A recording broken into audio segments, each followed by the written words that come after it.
నమస్తే, welcome to Andhraprabha. నేడు లక్ష్మి. ఏపీలో డేటా సెంటర్కు సంబంధించిన నీటి వినియోగంపై సీఎం చంద్రబాబు కీలక వ్యాఖ్యలు చేశారు. ఒక డేటా సెంటర్కు ఏడాదికి 3.5 టీఎంసీల నీరు మాత్రమే ఉపయోగిస్తారని, ఇది చాలా తక్కువని అన్నారు. ఈ నేపథ్యంలో డేటా సెంటర్ల నీటి వినియోగానికి ఎంత నీరు ఖర్చవుతుంది, టీడీపీ వైసీపీలు ఏం చెబుతున్నాయి అన్న విషయాలను ఇప్పుడు చూద్దాం. ఆంధ్రప్రదేశ్లో విశాఖపట్నం, అనకాపల్లి వంటి ప్రాంతాల్లో గూగుల్, అదానీ వంటి అంతర్జాతీయ సంస్థల ఆధ్వర్యంలో భారీ హైపర్ స్కేల్ డేటా సెంటర్లు ఏర్పాటు కావడంతో ఈ వివాదం మొదలైంది.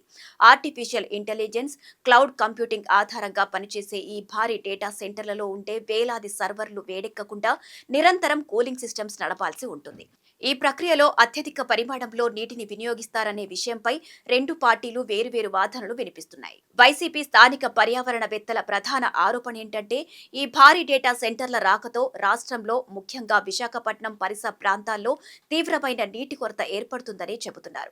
గ్రామీణ, పట్టణ ప్రాంతాల్లో ఇప్పటికే తాగునీటి ఎద్దడి, లోటు వర్షపాతం, భూగర్భ జలాలు అడుగంటిపోవడం వంటి సమస్యలు ఉండగా బిలియన్ల లీటర్ల నీటిని ఈ డేటా సెంటర్లకు మళ్లించడం సరికాదని వారు వాదిస్తున్నారు.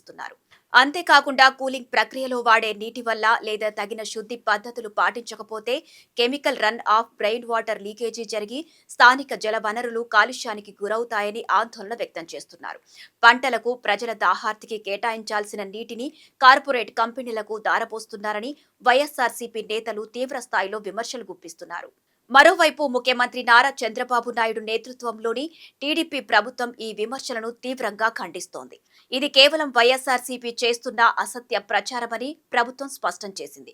రాష్ట్రంలో నిర్మాణం కాబోతున్న డేటా సెంటర్ల పూర్తి స్థాయి అవసరాలకు ఏడాదికి కేవలం 3.5 టీఎంసీల నీరు మాత్రమే సరిపోతుందని, అందువల్ల తాగునీటికి కానీ, సాగునీటికి కానీ ఎలాంటి ఇబ్బంది రాదని సీఎం హామీ ఇచ్చారు.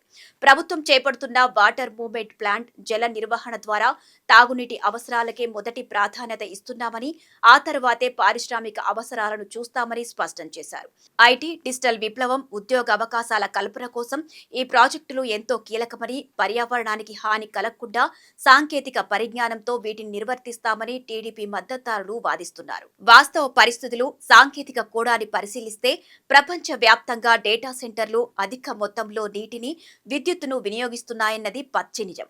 ఒక సాధారణ డేటా సెంటర్ కాకుండా ఐఐ వంటి హైపర్ స్కేల్ డేటా సెంటర్లు నడపడానికి నీటి ఆధారిత ఎవాపరేట్ కూలింగ్ సాంకేతికతను ఉపయోగిస్తే ప్రతిరోజు మిలియన్ల లీటర్ల నీరు ఆవిరి రూపంలో వ్యర్థమవుతోంది. అయితే ప్రస్తుతం అభివృద్ధి చెందిన ఆధునిక డేటా సెంటర్లు క్లోజ్డ్ లూప్ కూలింగ్ వ్యవస్థలు లేదా సముద్రపు నీటిని శుద్ధి చేసే పద్ధతులు, అలాగే మున్సిపాలిటీ నుంచి వచ్చిన వ్యర్థపు నీటిని మళ్లీ శుద్ధి చేసి వాడే సాంకేతికతలను ఉపయోగిస్తున్నాయి.